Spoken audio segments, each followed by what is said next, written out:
आप देख रहे हैं वीओपी न्यूज, जनता को रखे सबसे आगे।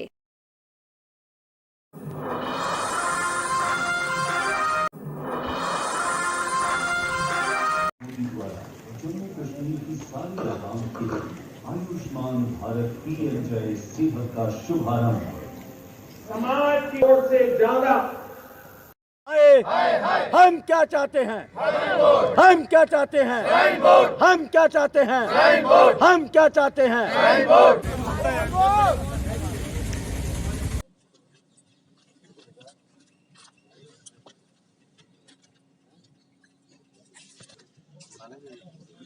और जो कट्टा डब्बा के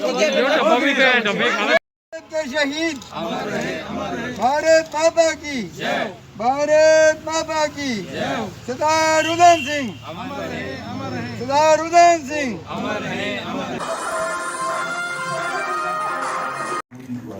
जम्मू कश्मीर की सारी आवाम के लिए आयुष्मान भारत पीएमजे सेवा का शुभारंभ। समाज की ओर से ज्यादा भाई बहनों हेल्थ एश्योरेंस देने वाली ये दुनिया की अपनी तरह की सबसे बड़ी योजना है। प्रधानमंत्री श्री नरेंद्र मोदी जी के संकल्प के साथ आयुष्मान भारत पीएमजे योजना की लगभग 2 वर्ष पहले शुरुआत हुई। लक्ष्य एक था, भारत आयुष्मान हो, जन मन का कल्याण हो, इलाज से जो थे मोहताज उनको मुफ्त इलाज और बेहतर स्वास्थ्य सेवाएं मिले। पीएमजे से करोड़ों की जिंदगी में एक नई रोशनी, एक नई मुस्कुराहट, एक नई सुबह की शुरुआत हुई। योजना में लगभग 24,000 से अधिक अस्पताल सूचीबद्ध हुए हैं, जिनमें 18,000 करोड़ रुपए से अधिक की लागत से अब तक लगभग 1.5 करोड़ सफल उपचार हो चुके हैं। एक वक्त था जब कैंसर, किडनी फेल जैसी गंभीर बीमारियों के इलाज से गरीब मोहताज थे, मगर अब उन्हें इससे वंचित नहीं रहना पड़ता। जरूरत पड़ने पर वे बगैर किसी कागजी कार्रवाई के अस्पताल में मुफ्त उपचार पाते हैं। योजना में पोर्टेबिलिटी सुविधा के तहत लाभार्थी देश के किसी भी सूचीबद्ध सरकारी अथवा निजी अस्पताल में मुफ्त सेवा का लाभ उठा सकते हैं। देश भर में आयुष्मान भारत ने कैसे खुशियां बांटी हैं, आइए इसकी झलक आपको दिखाते हैं। मेरे पीएम का कार्ड बनाया था, आयुष्मान दिया है, तो मेरी बेटी का ऑपरेशन अच्छे से हो गया। आयुष्मान भारत योजना के तहत हमारे हाथ का ऑपरेशन सफल हुआ। पैसे के बगैर मुझे सर्जरी हो गई। अगर ये कार्ड नहीं होता तो सर आज हमारी मम्मी हमारे पास नहीं होती। गवर्नमेंट ने हमको बहुत हेल्प किया है, इसको मैं थैंक्स बोलती हूँ। आयुष्मान कार्ड की तरफ से अब मेरा इलाज फ्री हो रहा है। हमें गर्व है कि आज आयुष्मान भारत पीएमजे योजना ने देश भर में स्वास्थ्य सेवाओं की तस्वीर बदली है। अब इस योजना का जम्मू कश्मीर में विस्तार हो रहा है। अब जम्मू कश्मीर की सारी आवाम को मिलेगी मुफ्त उपचार की सौगात। आयुष्मान भारत पीएमजे सेहत योजना के तहत मुफ्त इलाज का मैं शुक्रगुजार। डोडा से लेकर सांभा तक, उधमपुर से पुंछ और पहलगाम तक जम्मू कश्मीर का हर बाशिंदा आयुष्मान होगा। अब हर कोई 5 लाख रुपए तक के मुफ्त इलाज का हकदार होगा। 16.3, that means it is reduced by 16 points. The under 5 mortality rate is Covid का मैनेजमेंट भी अच्छे ढंग से यहाँ हम सब ने मिलकर के किया है और आज देश के अच्छे राज्यों में हमारी गिनती हो रही है। आने वाले, जब आपने पिछली बैठक में निर्देश दिया था कि कोविड की वैक्सीनेशन की तैयारी करनी चाहिए, मैं आपको बताना चाहता हूं कि पूरी मुकम्मल तैयारी हम सबने की है और जब भी वो मिलेगा तो मैं समझता हूं बहुत कम समय में जो लोग चिन्हित होंगे उन्हें वैक्सीन उपलब्ध कराने में हम सफलता प्राप्त कर सकेंगे। स्वास्थ्य के क्षेत्र में नेशनल मॉर्टेलिटी रेट अब 13.3 गिर करके सिंगल डिजिट में हो गया है 9.8 पर 1000 पर। 140 हेल्थ प्रोजेक्ट आपने जम्मू कश्मीर को दिए हैं। 75 से ज्यादा परियोजनाएं पूरी हो गई हैं और 26 अगले साल तक पूरी कर ली जाएंगी। जो शेष हैं उन्हें भी हम शीघ्र पूरा करने की कोशिश कर रहे हैं। टूरिज्म पटरी पर लौट गया। 24 दिसंबर भी जो बीता है जो आंकड़े उपलब्ध हैं, पिछले 2 सालों में सबसे ज्यादा सैलानी देशी और विदेशी पिछले 24 दिसंबर को जम्मू कश्मीर में आए हैं। ये एक अच्छी बात है। मुबारक मंडी और शेरगढ़ी के रेस्टोरेशन का काम भी बड़े पैमाने पर हम शुरू करने जा रहे हैं। भारत सरकार के सचिव कल्चर राघवेंद्र सिंह जी की पूरी टीम ने उनका मुआयना किया है और आजादी के 75वीं वर्षगांठ पर जो समिति है आदरणीय गृह मंत्री जी की अध्यक्षता में, वो समिति इन दोनों कामों को आने वाले दिनों में पूरा कराएगी। आपके आशीर्वाद से अगले 3 सालों में जम्मू और श्रीनगर के लोग मेट्रो पर सवारी कर सकेंगे। ये इंतजाम भी हम सब ने मिलकर किया। आयुष्मान भारत जब आपके मार्गदर्शन में शुरू हुआ था। बोर्ड बनाओ, बोर्ड बनाओ, बोर्ड बनाओ। जे&के सरकार होश में आओ, होश में आओ, होश में आओ। जे&के सरकार होश में आओ, होश में आओ।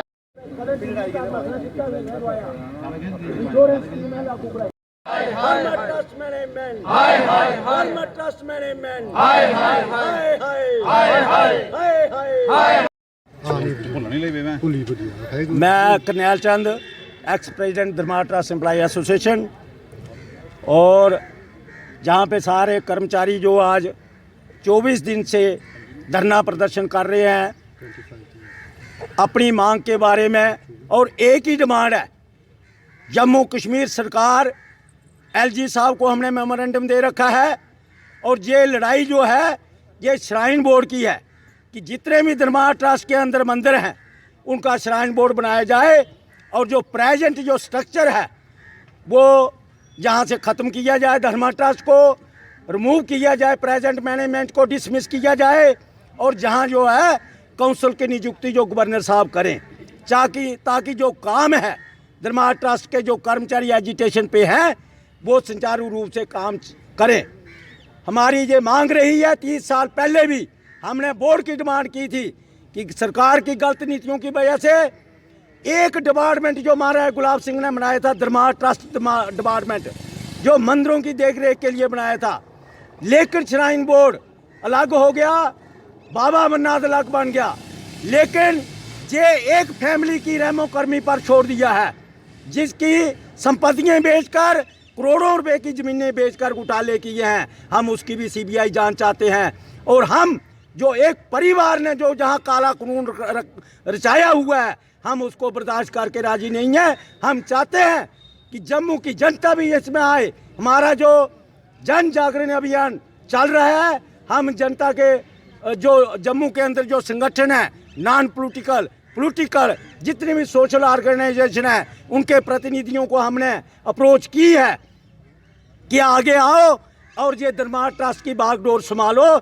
इसका कोई कानून बने, इसका कोई सख्त कानून बने, ताकि इसकी जो संपत्तियों हैं, जो डुग्गर संपदा है, उसको बचाया जा सके। ये सिर्फ कर्मचारियों का मांग नहीं है कि उनकी तनख्वाहें बढ़ा दो, ये कर्मचारी ने जो बीड़ा उठाया है, हम इसको श्राइन बोर्ड बना के रहेंगे, और जब तक श्राइन बोर्ड नहीं बनता हम अपनी एजिटेशन अब सड़कों में आएंगे, और ये एजिटेशन हम उग्र रूप भी धारण कर सकती है, और बड़ी से बड़ी जो कुर्बानी है वो देने के लिए तैयार है। शहीद भारत माता की, भारत माता की, सरदार उधम सिंह, सरदार उधम सिंह, भारत माता की, भारत माता की, भारत के शहीद, भारत माता की, भारत के शहीद, भारत के शहीद, भारत माता की। आप ये बोलो। जी जी जी जी, क्या कहेंगे आज के इस मौके पर, जिस तरह से आज उधम सिंह का जन्मदिन मनाया जा रहा है, क्या कहेंगे?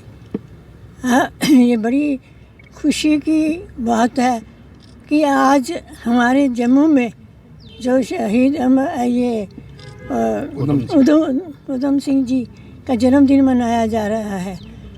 इनका जन्म तो यहीं हुआ था, और इनके पिताजी यहीं पर काम करते थे, रेलवे में काम करते थे, और उन्होंने जाके जब बचपन में जब ये इनके माता पिता का देहांत हो गया तो यतीम हो गए और इन्होंने वहाँ पर अमृतसर में इनका लालन पालन हुआ और यतीम खाने में ये पढ़े लिखे। पढ़ाई के बाद उन्हीं दिनों में उस जलियांवाले बाग में बड़ा जो कांड हुआ जलियांवाले बाग का, वो उस वक़्त उन्होंने जब देखा तो उनके दिल में बड़ा दुख हुआ और उन्होंने उसी वक़्त निश्चय किया कि ये उसका बदला लेके छोड़ेंगे। तो जब ये बड़े हुए और उन्होंने मैट्रिक पास करने के बाद यतीम खाने से निकल आए और आके उसके बाद उन्होंने आज़ादी की लड़ाई के लिए और बदला लेने के लिए कोशिश करने की कोशिश की। और उसके बाद जब वो वहाँ पर लंदन में पहुँचे, वहाँ पर वो जाके एक दिन जो फंक्शन में जिसमें वो डायर साहब आए हुए थे, वो तो उनकी तो डेथ हो चुकी थी, लेकिन उस वक़्त जब पंजाब के गवर्नर थे उस वक़्त उस सभा का वो उन्होंने प्रिजाइड कर रहे थे। तो ये इतनी इन्होंने क्या किया उस वक़्त किया कि एक बड़ी किताब ली और उस किताब में अपनी पिस्तल को इस तरह से उन्होंने छुपा लिया कटिंग करके कि ताकि कोई दिखाई ना दे। तो वहाँ जाके अंदर जाके उन्होंने जब वो गवर्नर जो पंजाब में उस वक़्त थे जब जलियांवाला बाग में कांड हुआ था, उनको जब वो बोलने के लिए खड़े हुए तो उन्होंने उन पर हमला कर दिया और उनको वहाँ पर समाप्त कर दिया। लेकिन उसके बाद वो भागे नहीं वहाँ से, वहाँ खड़े रहे। और जब सब ने पूछा कि आपने दूसरी गोली क्यों नहीं चलाई, जो दूसरा ऑफिसर था, तो उन्होंने कहा कि वहाँ पर औरतें बैठी हुई थी और हमारे हिंदुस्तान में औरतों की बड़ी इज्जत करते हैं, हमने इसलिए गोली नहीं चलाई ताकि कोई लेडी जो है ना वो ज़ख्मी ना हो जाए, मार ना जाए। तो इस तरह से उनको जब उसके बाद पकड़ लिया और फांसी वहाँ पर चढ़ाया गया। और उसके बाद जवाहरलाल नेहरू जी ने भी उनकी प्रशंसा की और उसके उन्होंने कोशिश की कि उनकी अस्थियों को जो है वो इंडिया में लाया जाए और उनकी अस्थियों को यहाँ पे ला के उनका बड़े आदर के साथ सम्मान के साथ उनको रखा गया। इस तरह से एक आदमी ने इतनी हिम्मत की कि अपनी हज़ारों लोगों की जो मौत हुई जलियांवाले बाग में, लोग किस तरह से मरे तड़प तड़प के। एक ही दरवाज़ा था उस जलियांवाले बाग का, लोग बाहर नहीं निकल पाए थे, बच्चे जवान सब बूढ़े जो तो मरे। जो वहाँ की जो धरती थी वो खून से लाल हो गई थी। मेरे पिता तब स्टूडेंट थे, वो वहाँ से वहाँ मिट्टी लाई हमारे घर में लाहौर में। जब तक ये पाकिस्तानी बना हमारे घर में वो जो मिट्टी थी वो पूजा की जगह पर रखी जाती थी हमेशा और उन शहीदों का सम्मान किया जाता था। आज भी हम लोग उनको याद कर रही है संस्था जो आज यहाँ पर फ्रीडम फाइटर की है, वो याद करते हैं शहीदों को। मैं इनको बड़ी बड़ी मुबारक दूँगी और इनकी जो हिम्मत है उसकी भी दाद देती हूँ कि सब मेरी तरह बुजुर्ग हैं सब लोग, तो तभी ये कोशिश कर रहे हैं। लेकिन हमारे नौजवानों को आगे आना चाहिए, आगे इस संस्था को बढ़ाते रहना चाहिए और अपने शहीदों को याद करते। जो कौमें अपने शहीदों को भूल जाती हैं वो ख़त्म हो जाती हैं। अपने शहीदों को हमेशा याद रखें। नौजवान बच्चे जो हैं किस तरह से उन्होंने कुर्बानियाँ दी, हमें आज़ादी कैसे मिली। हमारा आजकल ज़्यादा वेस्टर्न जो है कल्चर की तरफ ध्यान ज़्यादा है, अपने इंडियन कल्चर को हम भूलते जा रहे हैं। तो अब जब हम भूल जाएंगे तो हम समझिए कि हिंदुस्तानी नहीं रहेंगे। हिंदुस्तान को अगर बचाना है तो अपने कल्चर को हमें समेट के रखना होगा, शहीदों को याद करना होगा, उनके दिन को मनाना होगा, अपने बच्चों को उनको बताना होगा कि हमारे शहीद क्या हैं। आजकल किसी भी बच्चों को आप देखेंगे पूछेंगे, पढ़े लिखे लोगों को नहीं पता कि उधम सिंह जी कौन थे। तो मैं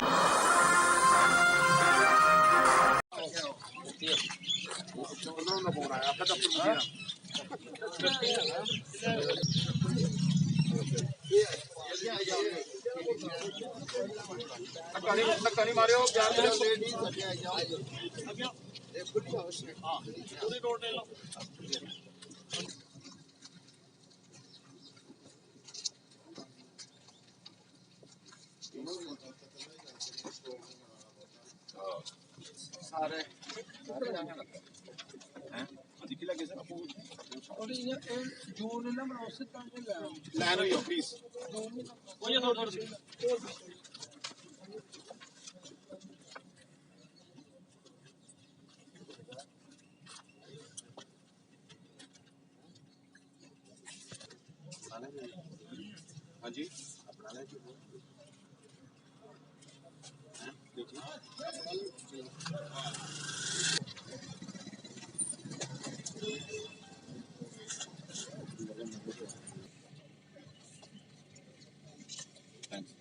देने के बाद खर्चा है या पहले पहले कर लिया? देखिए, आज एक शांतिपूर्वक प्रदर्शन करके हमने इलेक्शन कमीशन को एक मेमोरेंडम जो है सौंपा है। जिस तरीके से इस चुनाव में धांधलियां हुई हैं, इरेगुलरिटीज हुई है, रिगिंग हुई है मैसिव स्केल के ऊपर, उसको लेकर लोगों के अंदर एक भारी रोष देखने को मिल रहा है। और उसी रोष का इजहार करने के लिए आज हमने शांतिपूर्वक एक प्रदर्शन जो है वो यहाँ इलेक्शन कमीशन के ऑफिस के बाहर रखा हुआ है। मेमोरेंडम में हम ये जो भी इरेगुलरिटीज हैं उनका हमने वर्णन किया हुआ है। बहुत सारे पोलिंग स्टेशन ऐसे थे जहां वोटों का जो गिनती हुई है उसका और पोल्ड वोट्स का बहुत सारा डिफरेंस पाया गया। बहुत सारे बैलेट बॉक्सेस के सील्स टूटे हुए पाए गए। पहली बारी वोट्स की मिक्सिंग की गई, अलग अलग पोलिंग स्टेशन से वोट्स इकट्ठा करके एक ही टब में डाल दिए गए। और जो एक प्रैक्टिस पहले चलती थी कि हर पोलिंग स्टेशन के वोट अलग से गिने जाते थे, उसको जो है वो इन्होंने गलत तरीके से जो है वो मिक्सिंग की उसकी, जिसकी वजह से जो एक ट्रांसपेरेंट प्रोसीजर था उसके साथ भी छेड़छाड़ की है। और विनर को फेवर करने के लिए ये सब किया गया। और विनर किसको बनाना था ये सबको पता है। बहुत सारी और जो धांधलियां हुई हैं, जिस तरीके से एक लगातार लोगों के अंदर एक रोष देखने को मिल रहा है अलग अलग जगहों से, उसका पूरा ब्यौरा हमने जो है इस मेमोरेंडम में लिखा हुआ है। और इलेक्शन कमीशन से हम ये कहना चाहते हैं कि जहां जहां भी ये रिगिंग की शिकायतें, इसकी इंक्वायरी जो है होनी चाहिए और प्रॉपर रेमेडियल एक्शन जो है वो इलेक्शन कमीशन की तरफ से लिया जाना चाहिए। बहुत सारे ऐसे जगह थी जहां एक ही निशान जो है वो दो कैंडिडेट्स को दिया गया था। डीडीसी के कैंडिडेट को भी वही निशान और वहां जो सरपंच लड़ रहा है उसको भी वही निशान। इतना कंफ्यूजन इन लोगों ने क्रिएट किया हुआ था, जानबूझ के ये क्रिएट किया हुआ था ताकि रूलिंग पार्टी को फायदा पहुंचाया जा सके। और इसी संदर्भ में और पैंथर्स पार्टी इस किस्म की जो इरेगुलरिटीज है उसकी कड़ी मजम्मत करती है। जो फेयर एंड फ्री इलेक्शंस की बात की जाती है वो यहाँ देखने को नहीं मिली है। और इसी का विरोध जो है यहाँ पैंथर्स पार्टी के लोग मिलकर आज कर रहे हैं। हर्षदेव जी ने बताया कि आज हमारा इलेक्शन कमीशन जो है हमारे इनके ऑफिस में हमारा एक पार्टी का डेलीगेशन जा रहा है। 2 दिन में हमने करीब हमारे डिस्ट्रिक्ट में जहाँ जहाँ इलेक्शन हुआ वहाँ मेन लोगों को बुला के हमने चर्चा की कि खामी कहाँ रह गई। उसमें एक सबसे बड़ी खामी ये थी कि चूँकि जो स्ट्रांग रूम था तो उसमें तो हम जा नहीं पाए, लेकिन जब इलेक्शन रिजल्ट लेट इवनिंग आए दूसरे दिन हमने जब लोगों से मुलाकात करना और मीटिंग स्टार्ट की कि खामी कहाँ है, तो आप यहाँ कुछ हमारे जो पोलिंग स्टेशन के साथ काउंटिंग में एजेंट थे, हमारे बहुत से साथी आए हैं, उनसे भी स्टेटमेंट ले सकते थे। उधमपुर, हाँ यहाँ पे संजीव जी हैं। जो हमारा स्ट्रांग रूम का मतलब हुआ कि अंदर आपका बिल्कुल हवा भी जाने की गुंजाइश नहीं है। जो हमारे उधमपुर में स्ट्रांग रूम बने थे उसमें छत ही नहीं था, 6-6 फुट प्लाई लगा के उसको पार्टीशन करी थी। और वो जैसे 28 का इलेक्शन हुआ तो उस दिन कंट्रोल रूम खुला, स्ट्रांग रूम खुला, फिर पहली वाली फिर दोबारा खुला, फिर 7 की इलेक्शन में खोला गया, फिर 13 की इलेक्शन में खोला गया, 10 की इलेक्शन में खोला गया। और वो कंट्रोल रूम रोज जो है बक्सा आना और जाना, फिर ऊपर से छत ही नहीं है। तो आप अंदाज़ा लगा सकते हैं कि इसका मायना क्या हो सकता है। फिर दूसरा जैसे हमारा एक गरनई पंचायत है, वहाँ सरपंच जी साथ में भी आए हैं, उनका इलेक्शन भी था क्योंकि सीट खाली हुई थी, वहाँ पे उनको वैट निशान मिला। और दूसरा जो अपनी पार्टी को भी वैट निशान रिजर्व किया था, यानी कि 2 बैलेट पेपर थे और दोनों में बैट निशान था। तो हमारा जो पार्टी के जो लोग थे वहाँ पे साइकिल निशान था, तो अब लोगों को ये गाइड किया था कि आपने अंदर जाके एक साइकिल को मोहर लगानी है, अगर बैट को लगानी है। और जो पॉलिटिकल पार्टीज़ का जो था बैलेट पेपर, उसमें बैट भी था और उसमें साइकिल भी था। 150-170 के करीब हमारे वोट खराब हो गए, क्योंकि जो लोग ये माइंड में बना के आए थे कि हमने एक वोट बैट को देना है और एक साइकिल को देना है, और जब उसने देखा कि उसी जो है बैलेट पेपर पर बैट भी बना है, उसी पे साइकिल भी बना है, तो उन्होंने, जो सीधे साधे लोग थे, उन्होंने एक ठप्पा लगा दिया साइकिल पे, एक बैट पे। 170 वोट हमारा खराब हो गया। तो इस तरीके की एक नहीं है, बहुत से पोलिंग स्टेशन पे शिकायतें हैं। और फिर जिस तरीके से जय हर्षित जी ने बताया है कि यहाँ हमारा अगर टिकरी की बात करें, यहाँ पे जो वोट टोटल जो ऑफिशियल रिकॉर्ड में जो वोट थे, उसमें से जब काउंटिंग हुई तो 7 वोट ज़्यादा निकलते हैं। जो इनका रिकॉर्ड है उसमें फॉर एग्जांपल 18,653 वोट हैं, जब गिनती होती है तो 18,660 वोट निकलते हैं। तो इस तरीके की जो है शिकायतें हैं, और इसमें बहुत ज़बरदस्त तरीके से पैंथर्स पार्टी को रोकने के लिए एक बहुत बड़ा प्लानिंग चली है। पूरा जो है सरकारी तंत्र का दुरुपयोग किया गया है, और इसको इसलिए रोका गया है कि उनको पता है कि सिर्फ और सिर्फ अपोजिशन की बेहतरीन भूमिका अगर कोई निभा रहा है पैंथर्स पार्टी, उधमपुर से अगर ये टॉप कर जाएंगे तो ये पूरे जम्मू प्रोविंस में करेंगे। इसलिए उधमपुर में रोकना इनकी हर प्रयास था, और गलत तरीके से हमें रोका गया है, डेमोक्रेटिक तरीके से हमें नहीं रोका गया। राजकुमार जिंदाबाद, राजकुमार जिंदाबाद।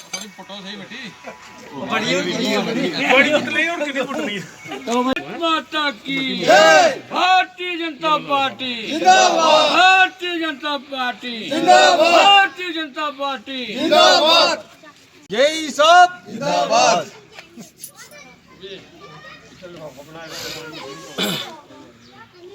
आज बड़ी खुशी की बात है कि इस मोहल्ले में जो पानी की दिक्कत थी, उसके लिए हमने पाइप मंजूर कराई थी, क्योंकि इलेक्शन से पहले उन्होंने मेरे साथ वादा किया था, मैंने इनके साथ वादा किया था कि इलेक्शन जीतने के बाद हम ये काम आपका प्रायोरिटी पर करेंगे।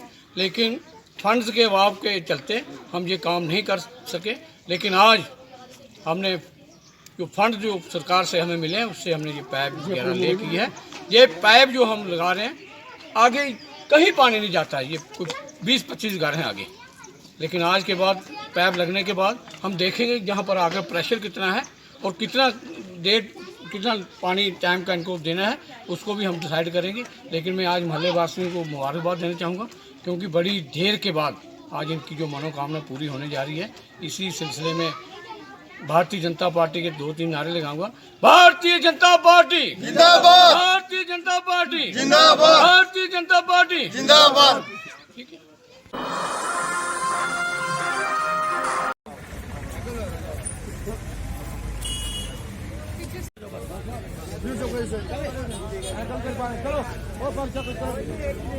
हाँ जी, क्या नाम आपका? मेरा नाम रफीक अहमद शेख है। रफीक जी, क्या परेशानी आ रही है आपको यहाँ पे? देखिए जी, हमारी सबसे बड़ी परेशानी ये है कि हम जो है कश्मीर के अंदर भी हमारे से ऐसा ही होता है। हम चाहते हैं कि हम वायलेंस से दूर रहें। हम यहाँ पर आते हैं मजदूरी करने के लिए, ताकि हमें 10 रुपए 5 रुपए बने, हम भी अपना काम जो है सीधे करें। ठीक है कि हमारे ऊपर भी बाल बच्चे हैं, सबका है ना खर्चा हमारे पे है। तो हम वहाँ से आते हैं, वहाँ बर्फबारी हो रही है, और वहाँ से आपको पता है कि कश्मीर के हालात कैसे रहते हैं। हम उनसे बचने के लिए भी यहाँ पे आते हैं, ताकि हम यहाँ पे रोजगार कमाएं। लेकिन यहाँ पर हम रोजगार कमाते हैं, लेकिन यहाँ से हमारे साथ ज्यादती होती है। जिस जगह पे भी हम लगाते हैं, कि ये 1 साल के पहले की बात है कि हम बेली चराने में हमने एक स्पॉट पकड़ा था, वो बिल्कुल हाईवे से कट के था, बिल्कुल वहाँ पे बहुत सारी जगहें थी, लेकिन वहाँ पे हमें उठाया गया कि यहाँ पे भाई पार्क बनेगी। लेकिन आज भी हम वहाँ से गुजरते कोई पार्क बनी नहीं है, वो वैसा का वैसा पड़ा है।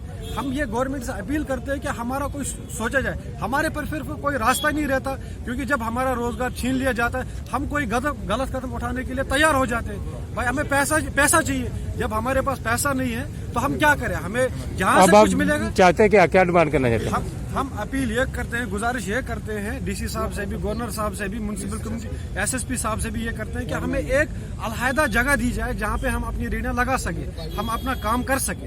यही हमारी गुजारिश है कि हम अपना रोजगार जो है वहाँ से हासिल। हम तो 2 या 3 महीने के लिए यहाँ पे आते हैं, 2 या 3 महीने के लिए हमें कोई ऐसी जगह दी जाए तो हम वहाँ से वो रोजगार हासिल कर सके। परसों भी ठीक है, मैं Farman Ali, Jammu Muslim united forum secretary. कल हमारे नोटिस के अंदर ये बात आई थी कि परामा चौक के अंदर कुछ मजदूर कश्मीर से जो गरीब आदमी आए हुए हैं यार वो इसको ले जाओ। रेडी फड़ी का काम करते हैं। पुलिस द्वारा उनके ऊपर कोई लाठीचार्ज किया गया। मैंने जो वीडियो मुझे मिली, मैंने वो वीडियो तुरंत अपने चेयरमैन शेख हजूर अहमद को भेजी ताकि वो आईजी से बात कर सकें, एसएसपी जम्मू से बात कर सकें।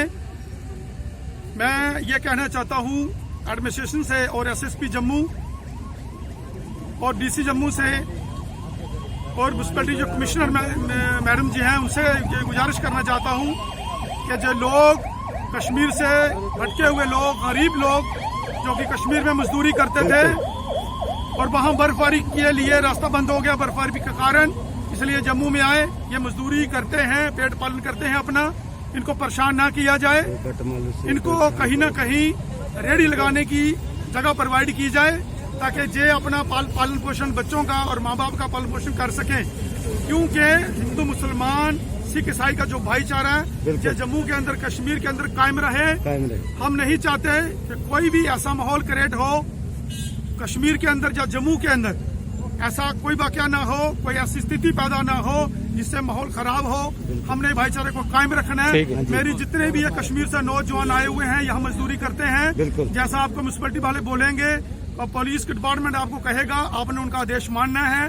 और एक मैं अपील करना चाहता हूँ कमिश्नर म्यूनसिपैलिटी कमिश्नर से कि जितना इनका सामान कल जब्त किया गया है वो सामान इनको वापस दिया जाए।